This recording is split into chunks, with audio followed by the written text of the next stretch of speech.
A Study in Magic by Books of Change. Chapter 7. Hermione and the Troll Instant. John was enjoying a cup of tea by the sitting-room table when Albus Dumbledore stepped out from the fireplace that roared with green flames. "Hello, John," said Dumbledore.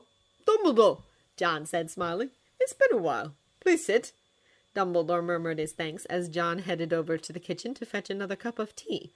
He looked around. A small path was cleared so as to make navigation between the kitchen, the first-floor exit, and fireplace possible without stepping on the printouts, magazine clippings, and newspapers covering every conceivable surface like so much snow. Though it wasn't the first time Dumbledore had seen the flat in this kind of state, he couldn't help but marvel at Sherlock's ability to create it. "Oh, thank you," John said fervently as Dumbledore put the papers in neat little stacks with a flick of his wand. They sat by either side of the sitting-room table. Dumbledore noted the general air of harassed weariness hovering around John as he accepted his tea. "Is Sherlock working on a case?" Dumbledore asked. "No, he is bored," John said. "I made the mistake of suggesting he solved the mystery of the magic immune phone. This is the result." Dumbledore tried not to laugh. "Indeed. You'll let me know if he makes any headway, won't you?" "If you like," said John. "Mind, I'm not sure how serious he is about it." Dumbledore beamed. "Then perhaps Sherlock can look into a little problem I have at hand." John was instantly interested. "Which is?" "Someone let a troll into Hogwarts," said Dumbledore. John froze for a fraction, then set the teacup in hand on the table. "A troll," John repeated. "A mountain troll," Dumbledore confirmed. "Anyone hurt?" "Miss Hermione Granger was in the toilet the troll blundered into, but don't worry, she's fine." "Good. I wasn't sure how I was supposed to break the news to her parents. They've been calling me for status updates every week since she stopped calling them. How did she survive?" "One of the teachers found the troll wandering around in the dungeons and informed the residents in the Great Hall. Whilst evacuating, Harry and his friend Ron remembered Hermione was in the girls' toilets the whole time and rushed to tell her. Hermione testifies the troll was able to finish her off by the time they arrived. Harry and Ron distracted the troll by throwing debris at it, which unfortunately made themselves a target. I'm not entirely certain how it happened, but Harry somehow pulled Hermione out the corner the troll put her in, and Ron cast a hovering charm on the troll's wooden club, which knocked out the troll when the charm gave out and fell on its head." John stared at Dumbledore. "Harry fought the troll?" "Yes." "When did this happen?" "Halloween evening." "So it's been a whole day, and he still hasn't told me." "It's strange what children choose to tell or not tell you." "I'm going to kill him," John said in a quiet tone. "He has but hours to live." "I assume you are speaking out of great emotional distress and not sincerity of motive," Dumbledore said serenely. "Don't be unduly distressed. No children were harmed from the incident, and a friendship was forged from its fire. I have yet to see Harry, Ron, and Hermione separately since." "Really?" said John, eyebrow cocked. "That's funny, because the last I heard, Hermione was giving the boys the silent treatment, and Harry was enjoying it like it was some kind of extended holiday." Dumbledore's mustache quivered. "Apparently one cannot help but end up liking one another when 12-foot trolls are involved." "Or out finding serial-killing cabbies," John muttered. Dumbledore's eyebrows jumped to his hairline. "That sounds like quite a tale." "It is. I'll tell you about it later. Now, about that person you wanted me to train." Hermione tried very hard not to think about the troll, her month-long silence, or calling her parents. She couldn't imagine the conversation that would ensue if she did, especially after Harry told her the number of times her parents had called him and asked if they were still fighting. Of course, she couldn't avoid it indefinitely. Harry checked his phone that afternoon in the common room and bailed. "It's John," he whispered, staring at a text. "She knows. So what is this thing about a troll?" Hermione squeaked. "How did you find out?" "I don't know," Harry sputtered. "I never said anything." They sat there exchanging terrified looks. Ron tried to reason with them. "Come on, your parents won't actually pull you two out of Hogwarts, would they? I mean, it's not your fault the troll got in." Hermione fisted her hair. "I don't think my parents would want me to stay in a school where trolls can get in." "At least they haven't found out yet," Harry said hollowly. "I'm doomed." Just then Harry's phone beeped. They read the message. Conference call at 5 p.m. Grangers are calling in. Tell Hermione to be there. Hermione wanted to cry. No! The phone bleeped twice. Harry shakily checked the next two messages. For your information, Sherlock and Dumbledore suspect foul play regarding the troll. Sherlock will text you. Tell him the details. Also tell Hermione her parents will not pull her out of Hogwarts because of troll. Ditto to you. Hermione was so relieved she actually did cry.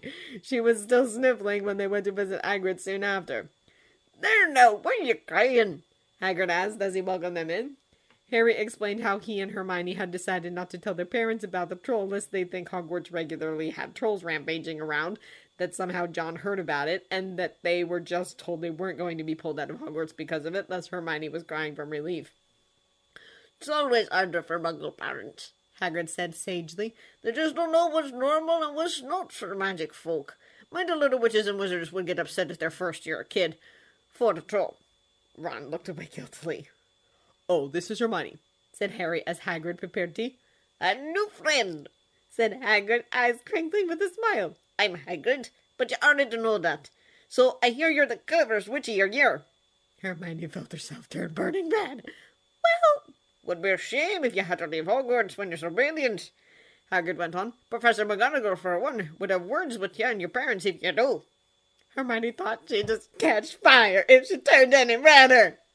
Same for you, Harry, said Hagrid. Though if you keep walking so close to the forest, Professor McGonagall might have different words with you. Oh, you knew about that? Harry said, blushing, and he told Ron and Hermione about his solo walks on the Hogwarts grounds every Sunday. Harry, you're not actually entering the forest, are you? Hermione exclaimed. No, I never entered, said Harry hastily. Why'd you keep walking around on your own anyway? Asked Hagrid. I like walking around, said Harry. John and I used to take long walks together. I can't believe you didn't ask me to join, Ron said crossly. I would have come, you know. Harry blushed again. Sorry, it's such an old-person hobby, and not a lot of people like it. I didn't think... Well, I told Ron about Surrey Zoo bombing. Hermione, you heard about it, right? She did. It was all over the news last year. 13 dead and over 50 wounded. Even that? Harry nodded. Yeah. Anyway, while I was sitting there thinking I was going to die, I kept regretting. Why did I waste my time waiting for good things to happen? I could have used that time to savor the good things I do have. Since then, I got this habit of just going ahead. The hut fell silent at that confession. Hermione didn't know what Ron was thinking, but she remembered thinking some very similar thoughts that fateful Halloween evening when she wasn't paralyzed with fear. She also often wondered why Harry, while clearly making an effort to do well in school, never put that extra effort to do everything perfectly. Now it made sense. He was simply not allowing schoolwork to overtake his life, so he could savor life. So there might be something like that, said Hagrid gruffly. Just don't be reckless. That's what I'm saying. I won't, said Harry. I don't go looking for trouble. I get enough of that without trying. You got that one right, said Ron, chuckling. I haven't had so many things happening to me my entire life until I met you. So far, we've accidentally opened the out-of-bounds corridor and fought a troll without meaning to. Wonder what we'll end up doing next. You sound like you look forward to it, Harry said. Well, yeah, it's really exciting, Ron said. Excuse me, Hermione interrupted, but did you just say you two opened the out-of-bounds corridor? It was an accident, Harry protested. We thought it was the door to the charms corridor. Yeah, we never went back since then, said Ron. Hermione could only shake her head. It appeared she was going to live a very dangerous and exciting life as long as Ron and Harry were her friends. But she didn't mind. She wouldn't trade this warmth and welcome for anything. Except perhaps getting yelled at her parents in front of her new friends. The conference call was a miserable affair. Hermione's mother told her off for being so stubborn, and her father chided her for not writing. They brushed aside Ron's apologies for making her cry, and Harry's insistence he had been a prat, saying that was entirely beside the point. Now, I don't want another episode like this, said her mother sternly. I know you were lonely and upset, but that doesn't mean you can be passive-aggressive. Am I clear? Yes, Mom, Hermione said, wiping fresh tears. They left Hagrid soon after the call. Harry and Ron stared at each other awkwardly for a beat. I don't feel like going to the Great Hall, said Harry at length. Want to go to the kitchens? Yup, that's a good idea, Ron said quickly. Hermione sniffled. You've been there before? She wasn't sure if going to the kitchens were against the rules, but she didn't fancy showing up for dinner all red-eyed and blotchy. No, but we know where it is, said Ron. Fred and George told us last week. Let's go check it out.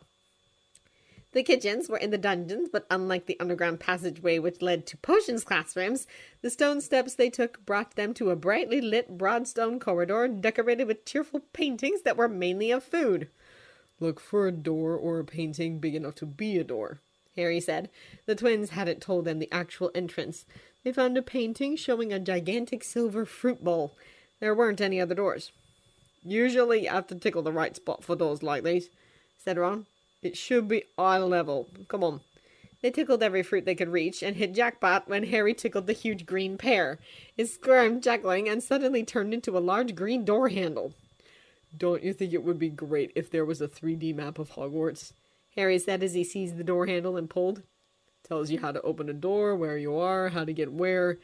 It would definitely stop you from opening forbidden corridors thinking it's the Charms classroom, said Ron. Then he stopped. Whoa! Beyond the painting was an enormous high-ceilinged room, large as the great hall above it. Mounds of glittering brass pots and pans heaped around the stone walls, a great brick fireplace was at the other end, and 4 long wooden tables were positioned exactly beneath the 4 house tables above in the great hall. But what grabbed their attention were the 100 or so tiny creatures beaming, bowing, and curtsying at them.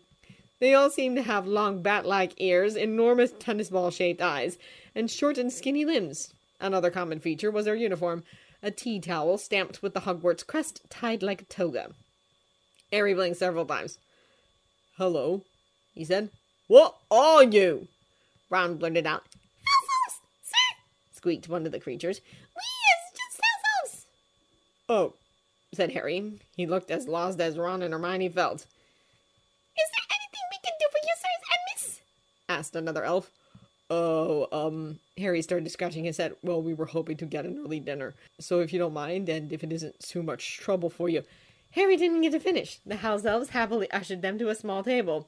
Once they were seated, 6 house elves came bearing a large silver tray loaded with food, a large pitcher of pumpkin juice, and 3 goblets. Good service, said Ron with an impressed tone. The house elves beamed and bowed again before retreating.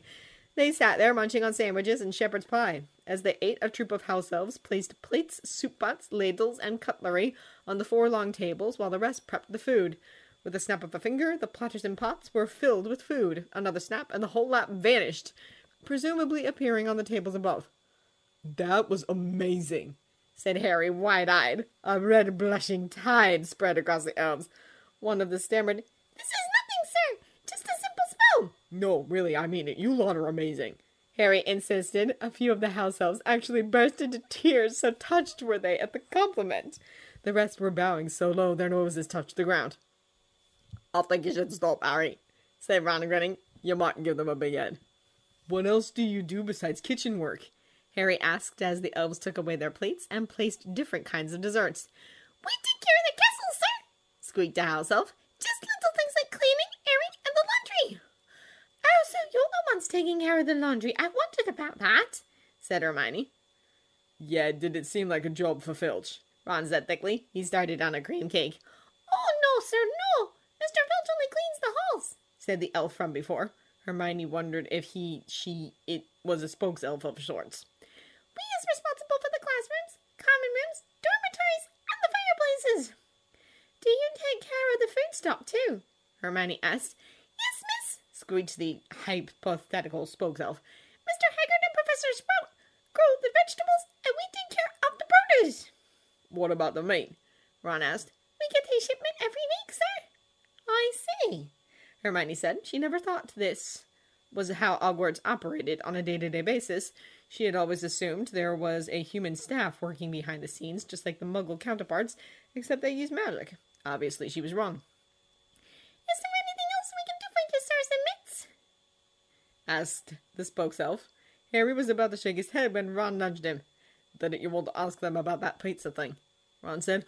Oh, well, yeah, but it's kind of... said Harry, but the elves already heard them. They clamored around Harry, asking what Ron meant by pizza. Harry showed them a photograph from his phone. I had this every weekend in London, Harry explained. I love your cooking, I really do, but I do miss this. about a pizza, Harry? Hermione remarked. I basically lived on takeaway, said Harry ruefully. Sherlock thinks eating is a nuisance, and John only eats to starve off hunger. Neither of them cooked.